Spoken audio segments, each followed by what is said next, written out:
gracias por el esfuerzo de estar aquí a esta hora. Trabajo en Cartagena y estoy encantado de colaborar con vosotros en el programa CarPrimur, que desde luego, sin duda, pues es un éxito a juzgar por la capacidad de convocatoria que tiene Sergio y, bueno, pues por los comentarios que vosotros mismos, pues, he oído de vosotros, pues, respecto al programa, ¿no? El tema que a mí me tocó tratar es qué debe saber un médico de familia respecto del tratamiento farmacológico tras un síndrome coronario agudo. Aquí hay obviamente muchas cosas que sabéis, así que yo voy a tratar simplemente de hacer una serie de reflexiones que os pueden ayudar en vuestra práctica real o diaria. Una presentación de este tipo puede hacerse de esta manera, a base de tablas tremendas, largas, con nivel de recomendación, grado de recomendación, letra pequeña. No es el objetivo de la presentación. Es inevitable decir que la piedra angular del tratamiento tras un síndrome coronario agudo es la aspirina, naturalmente, y particularmente dentro del primer año la doble terapia antiagregante, pues obviamente que sabéis que constituye una parte esencial del tratamiento. Vale la pena recordar que la aspirina, especialmente en la fase estable, más allá del primer año, tiene una función fundamental en proteger al paciente del infarto, reinfarto y de la trombosis del stent, incluso la muy tardía. Es decir, que a veces nos olvidamos que el paciente que ya tuvo el infarto hace 5 años y que se encuentra muy bien, pues nos olvidamos de insistir en que existe la trombosis muy tardía de los stents, aunque estén muy bien endotelizados y muy bien incorporados en ese corazón, y que por lo tanto es necesario que siga manteniendo una buena adherencia, particularmente a la aspirina. Como alternativa, naturalmente, clopidogrel en virtud del estudio CAPRI. Y bueno, ya desde el año 2007 sabemos que hay algunos pacientes en los cuales recomendamos continuar con la doble terapia antiagregante más allá del primer año de un evento coronario agudo. Además, tenemos datos recientes que sugieren que probablemente la aspirina debería ajustarse al peso del paciente, algo que parece obvio, pero que hasta la fecha, pues después de un síndrome coronario agudo, pues ninguno hacemos porque no hay datos al respecto. Estos son datos de un Lancet publicado recientemente, es cierto que en prevención primaria, pero que han abierto la cuestión de cómo hay una interacción en virtud de la cual una dosis alta de aspirina pues sería beneficiosa en los pacientes de mayor peso corporal y una aspirina a dosis baja pues sería beneficiosa particularmente en los pacientes con menor peso corporal, es decir, habría una interacción significativa. Esto probablemente se aplique de la misma manera, aunque no hay datos al respecto, después de un síndrome coronario agudo. Se sigue escribiendo sobre las diferencias de hombre y mujer, particularmente en el tratamiento antiagregante después de un evento coronario agudo. Esto es un paper del grupo de Dominic Angiolillo, uno de los gurús de la cardiología en la parte de la antiagregación, pero que después de discutir y expresar las diferencias hombre-mujer que podrían afectar a su diferente resultado o efecto de la terapia antiagregante, pues al final no hay nada concreto, así que no os traigo los datos. Recientemente, este documento de la Sociedad Europea de Cardiología del año pasado, pues trató de analizar con más detalle cuáles eran las diferencias que podían existir entre no solamente hombre y mujer, sino paciente obeso, paciente no obeso o entre diferentes etnias o razas respecto de sus implicaciones en el tratamiento tras un síndrome coronario agudo, particularmente en la antiagregación. Y veis que, en resumen, nos recuerdan que prasugrel debería reducirse la dosis en pacientes de menor peso. Nos dicen que hay algunos datos, sobre todo indirectos, que sugieren que probablemente los pacientes con índice de masa corporal más alto, fijaos, por encima de 40, es decir, obesos, muy obesos, pues estos pacientes se beneficiarían de una doble dosis de aspirina. Esto parece el dato más consistente de este documento que llaman statement, de ese acuerdo de expertos de la Sociedad Europea, aunque hay insuficientes datos para recomendar cambios basados en este tipo de razones, como el peso para clopidogrel o basados en la raza o el género. Se deja abierta la pregunta de quizá en síndrome coronario agudo los pacientes con peso menor, quizá veamos en el futuro, no tan futuro, una recomendación de ticagrelor 60 miligramos frente a 90 miligramos. Hasta ahora hemos hablado de lo que sabemos, pero también es verdad que tenemos muchos interrogantes respecto de la terapia antiagregante a largo plazo tras un síndrome coronario agudo. Una de las primeras preguntas más obvias, y que habréis leído cosas de este tema, es ¿cuándo elegir una terapia antiagregante corta, de menos de un año, frente a una terapia larga? y qué herramientas nos pueden ayudar a tomar esa decisión. La Sociedad Europea de Cardiología recomienda algunos scores, particularmente el score PRECISE o PRECISE-DAT, que bueno, pues puede ayudar a tomar ese tipo de decisiones. Básicamente, tendemos a utilizar terapia antiagregante más larga en aquellos pacientes de más carga isquémica, de más alto riesgo y particularmente de menor riesgo de sangrado. Esto es muy difícil. Normalmente el paciente de más alto riesgo isquémico también tiene un mayor riesgo de sangrado. Normalmente las variables que condicionan mayor riesgo isquémico son las mismas que condicionan mayor riesgo de sangrado. Así que esto realmente es muy complejo de decidir en cada paciente individual. También tenemos, por otra parte, la pregunta de qué hacemos en fase estable tras un síndrome coronario agudo en los pacientes que tienen un MINOCA. El que no sabe lo que es un MINOCA, la mayoría lo sabéis, el MINOCA es el acrónimo anglosajón que quiere decir infarto de miocardio sin lesiones angiográficamente significativas, algo que ocurre pues, con cierta frecuencia. El paciente tiene un evento coronario agudo, en la coronariografía no hay lesiones mayores al 50%, pero el paciente a todos los efectos tiene pues un infarto de miocardio. Bueno, ¿este paciente qué le ha pasado? ¿Qué le ocurre? Bueno, pues bajo el concepto de MINOCA tenemos un conjunto de causas distintas, entre las cuales están, por una parte, el espasmo coronario, la embolia coronaria, la disección coronaria espontánea o incluso mecanismos diferentes, como puede ser una taquiarritmia auricular que hace un daño miocárdico severo o una hipoxia severa, etc. ¿Este paciente se beneficia de aspirina a largo plazo? Probablemente no. Probablemente no. Pero con cierta frecuencia, ante la duda, los cardiólogos tenemos dudas y al final prescribimos aspirina en muchos de estos casos. Estas son buenas preguntas para vuestra práctica diaria. Y finalmente, ¿cómo combinamos un anticoagulante con un antiagregante a largo plazo? ¿Cuántos pacientes que están anticoagulados crónicamente, fundamentalmente por fibrilación auricular? ¿Cuántos de estos pacientes no tienen un evento coronario agudo? Y hay que combinar doble terapia antiagregante más el anticoagulante habitual. ¿Cuál es la mejor forma de prescribirlo al paciente individual sin exponerle a un elevado riesgo hemorrágico? Son buenas preguntas para la práctica. En los últimos años hemos pasado de una visión centrada en la placa vulnerable o centrada en el tipo de stent para alargar o acortar la doble terapia antiagregante, hemos pasado a una visión mucho más general del paciente. ¿Y por qué? Porque los estudios que se basaban en el tipo de estudio para elegir terapia larga o terapia corta, y los tenéis, estos son 5 estudios clásicos, eran totalmente discordantes. Veis que el título pone falta de beneficio consistente. Cada uno decía una cosa. ¿Qué estaba pasando? Pues probablemente que la visión de elegir la terapia antiagregante basada en el tipo de stent era una visión errónea.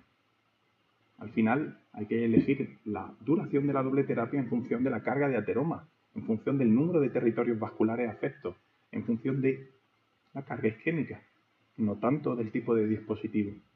Esa era la razón fundamental de esta discordancia.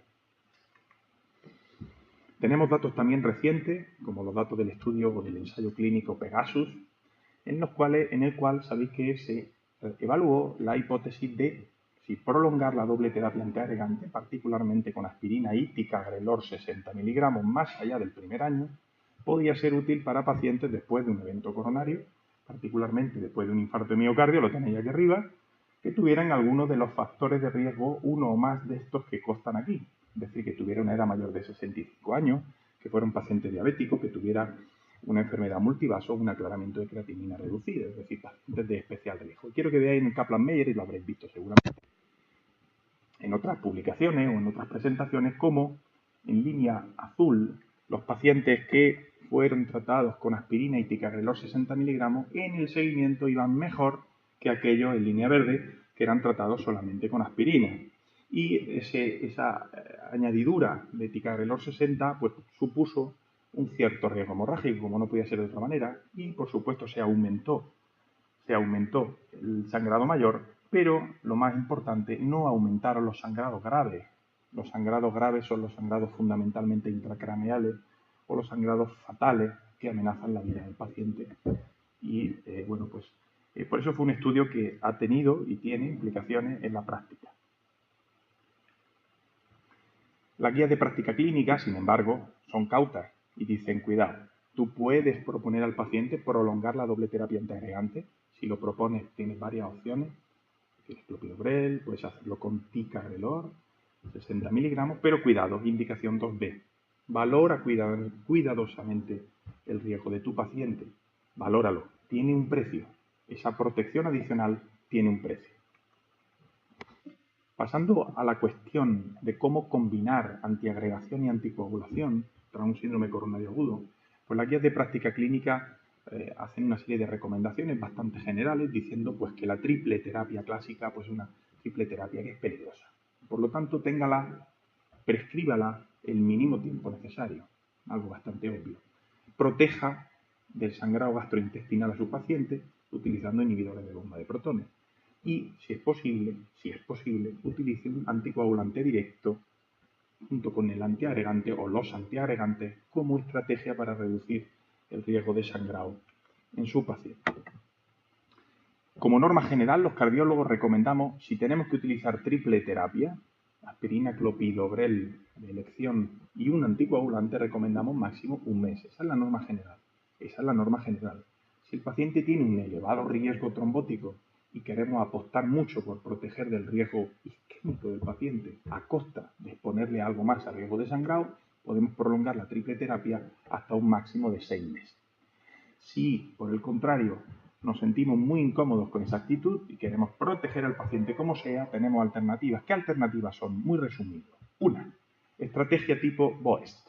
La estrategia tipo BOEST es una estrategia basada en el ensayo clínico del mismo nombre, que básicamente consiste en asociar acenocumarol o warfarina con clopidogrel o aspirina como alternativa y hacerlo desde el principio, no exponer al paciente a triple terapia. Segundo, utilizar un anticoagulante directo y utilizarlo, por supuesto, a la dosis más baja que sea protectora para el paciente. ¿En virtud de quién?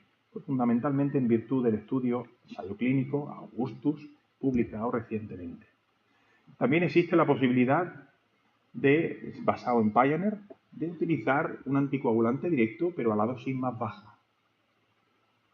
Esto ha recibido sus críticas porque, bueno, expones a tu paciente a un menor riesgo hemorrágico, pero quizá no estés protegiendo de la embolia suficientemente a tu paciente. Estás más tranquilo, tiene menos riesgo hemorrágico, pero quizá no proteja suficientemente de la embolia o el accidente cerebrovascular.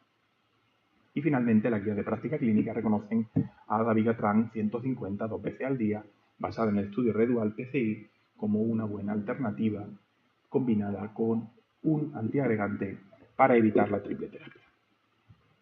Y si en vuestra práctica tienes que interrumpir el antiagregante y tienes que hacerlo dentro del primer año después de un evento coronario agudo, bueno, pues esto se ha escrito, se sigue escribiendo, es una historia sin fin. Cada uno opina una cosa, pero al final las cosas no han cambiado tanto. Aquí os pongo en la parte izquierda de la diapositiva lo que se recomendaba en la guía de hace ya unos años sobre la interrupción de la terapia antiagregante para una cirugía no cardíaca. Son una guía relativamente antigua y la cosa no ha cambiado tanto.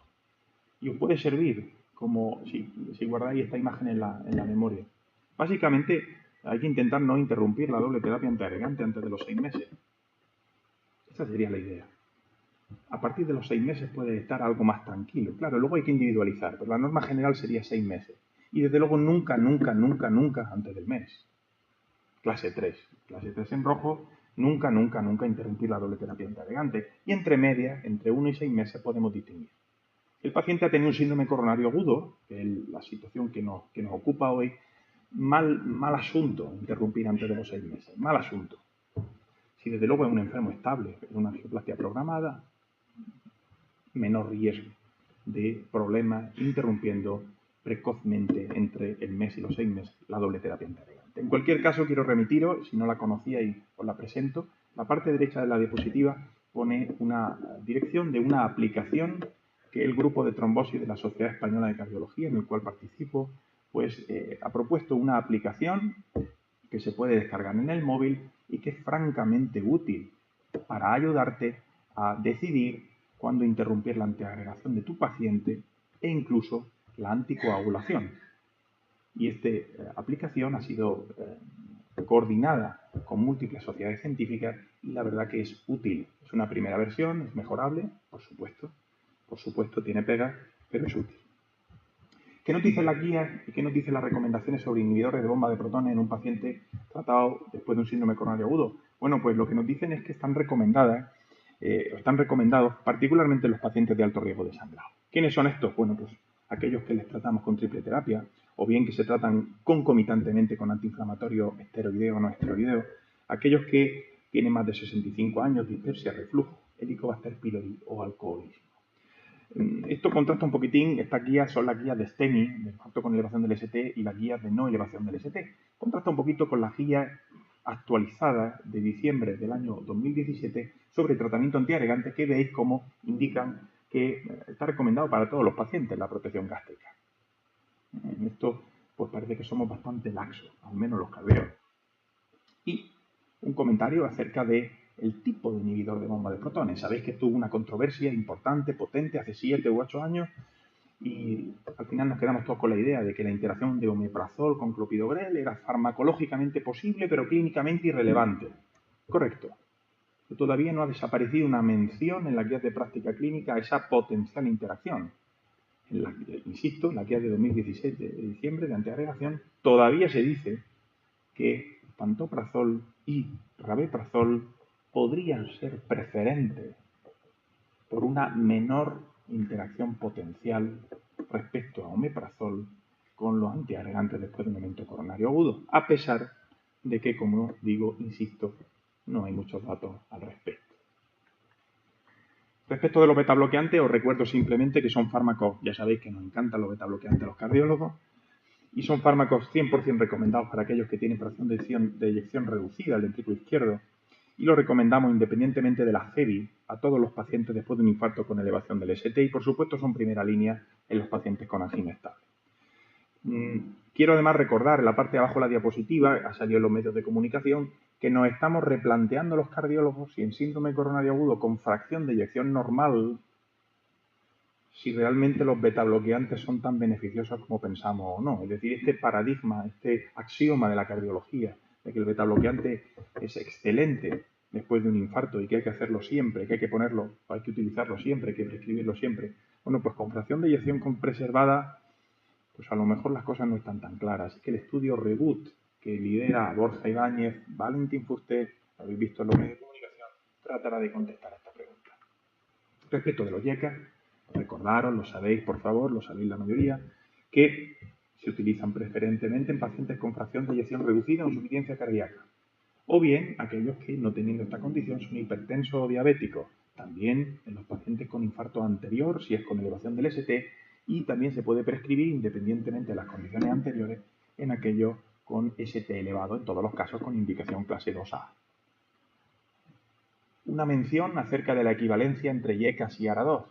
En general ya los prescribimos indistintamente, pero las guías nos recuerdan que las evidencias a favor de los ARA2 en este contexto del evento coronario agudo están restringidas.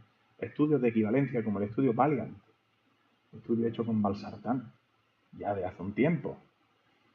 Realmente los demás ARA2 tienen poca evidencia en este contexto, así que podemos utilizarlos, pero siempre detrás del YECA, que debería ser la primera. Respecto de las estatinas, fármacos fundamentales después de un evento coronario agudo, tienen un beneficio potencial en todos los pacientes. Tendemos a utilizarlos a dosis alta y de forma precoz, no hay ninguna duda. Tenemos datos además de IMPROVE-IT, recientes, lo conocéis la mayoría, que demuestran que reduciendo el colesterol con otra cosa que no sean estatinas también hay beneficio. Esto refuerza la idea del LDL, la teoría del LDL. Es decir, bájalo como quieras, pero bájalo. Y finalmente quiero hacer un comentario acerca del paciente frágil. Estos son nuestros pacientes, sobre todo vuestros pacientes.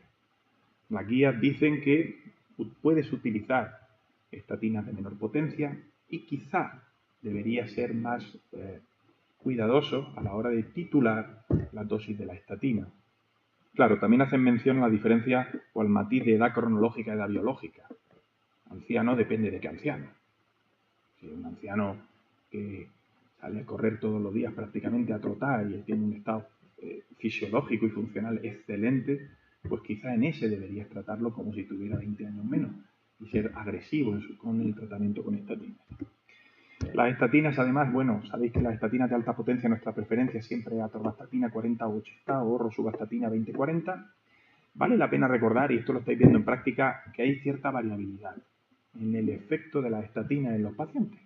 Hay pacientes que responden excelentemente bien y otros que responden regular. Probablemente ahí hay pues, polimorfismos genéticos de la hidroximetilbutaril-coenzima reductasa, ¿no?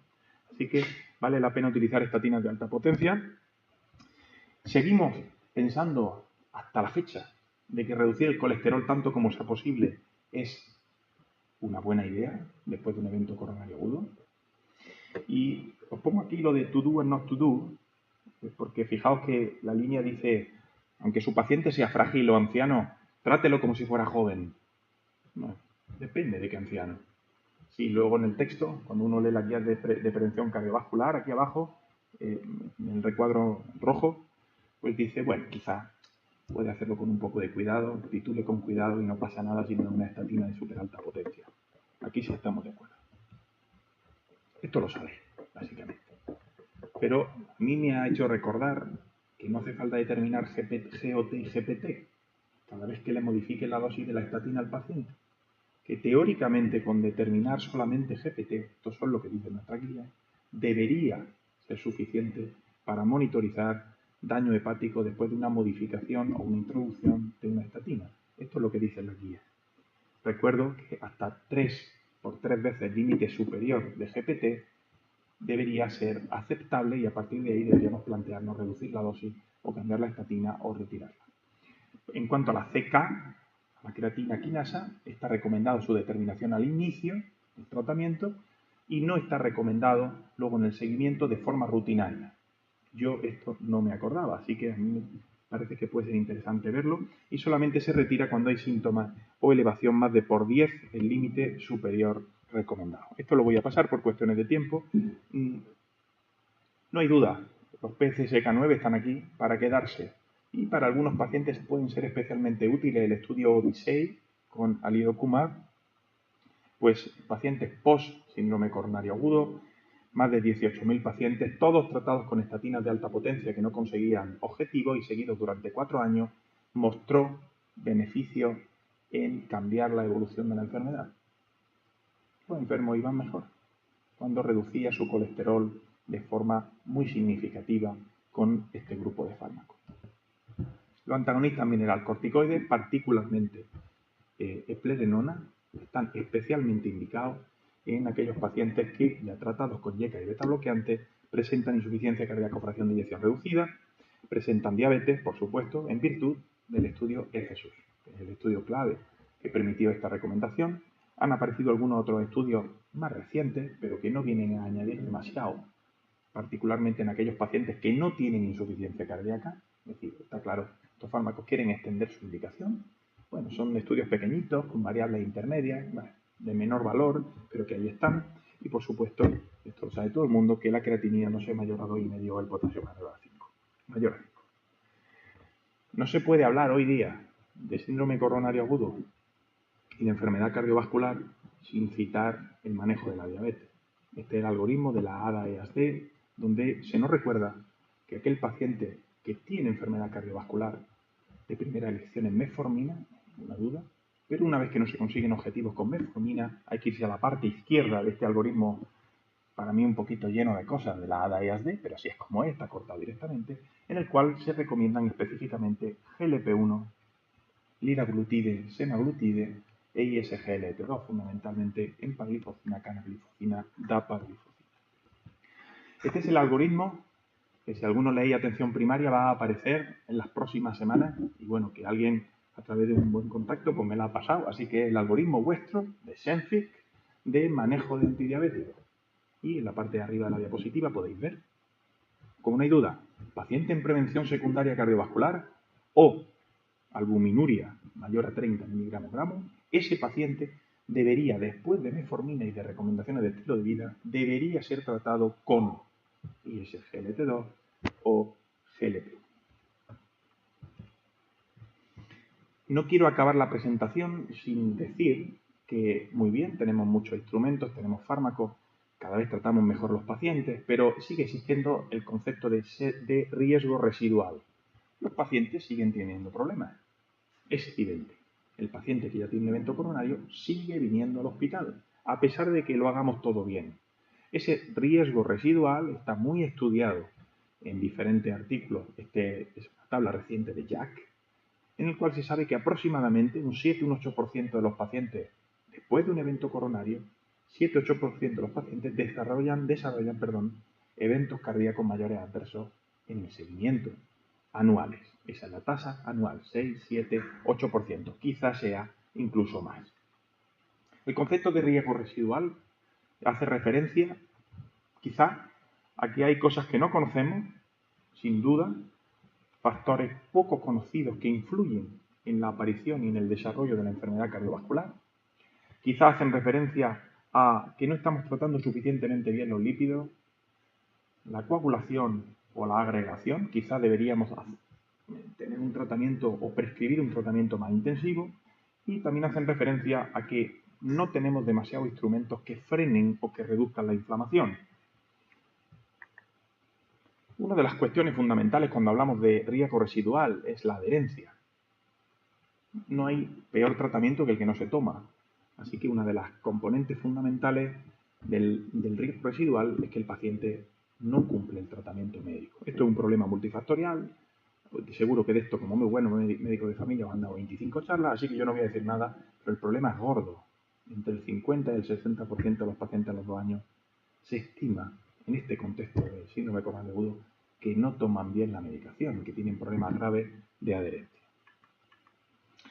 Así que algunos autores tipo Fox, que es un gurú de la cardiología, escriben en la revista nuestra, la Sociedad Europea de Cardiología, que aquel paciente que sin embargo está haciendo las cosas bien, que sigue el estilo de vida correcto, que no fuma, que toma bien la medicación y que tiene un médico, que tiene la suerte de tener un médico que se preocupa de sus factores de riesgo cardiovascular y que está haciendo todo lo que puede, pero que aún así viene y reingresa y tiene otro evento, ¿qué podemos hacer en ese paciente? Pues básicamente podemos hacer lo que tenemos aquí. Uno, si podemos, porque no tenemos demasiadas restricciones, buena pregunta, podemos utilizar un PCSK9. Segundo, tenemos la opción COMPASS. La opción COMPASS es añadir un anticoagulante a dosis baja. Esto no está disponible ahora mismo en España. Estará. Una opción de añadir rivaroxaban 2,5 miligramos cada 12 horas. Está la opción Pegasus, la hemos visto hace un momento. Reforzar la antiagregación. Y finalmente, modificar la inflamación. Esto no está disponible actualmente. Ha sido estudiado, sabéis el estudio Cantos, pero actualmente no hay una opción comercialmente disponible para reducir de forma clara la inflamación. Por cuestiones de tiempo, voy a pasar directamente a las conclusiones. Es tarde y estás cansado. Las conclusiones son solamente 3. Primera, tras un síndrome coronario agudo, persiste un aumento de riesgo de nuevos eventos cardiovasculares durante años, lo que llamamos un riesgo residual. Existe la obligación, por lo tanto, de insistir en una buena medicación y en la adherencia de la misma para reducir ese riesgo cardiovascular. Segundo, en los últimos años ha habido una transición muy clara. Desde una visión centrada en el stent, centrada en la prótesis, yo me dedico un 80% de mi tiempo al intervencionismo, pero esto es una visión antigua. Ya no nos centramos tanto en el tipo de stent, ahora pensamos mucho más en si es diabético o no, si tiene afectación polivascular, etcétera, etcétera. Este es el enfoque correcto, el enfoque holístico. Eso es lo que debe determinar la intensidad y la duración del tratamiento en prevención secundaria tras un síndrome coronario agudo. Y finalmente, se está trabajando intensamente en tratar de reducir el riesgo residual. ¿Cómo? Reforzando antiagregación, reforzando la anticoagulación a largo plazo, COMPASS, con inhibidores de PCSK9 o con fármaco antiinflamatorio y, por supuesto, con nuevos antidiabéticos. Muchas gracias por vuestra atención.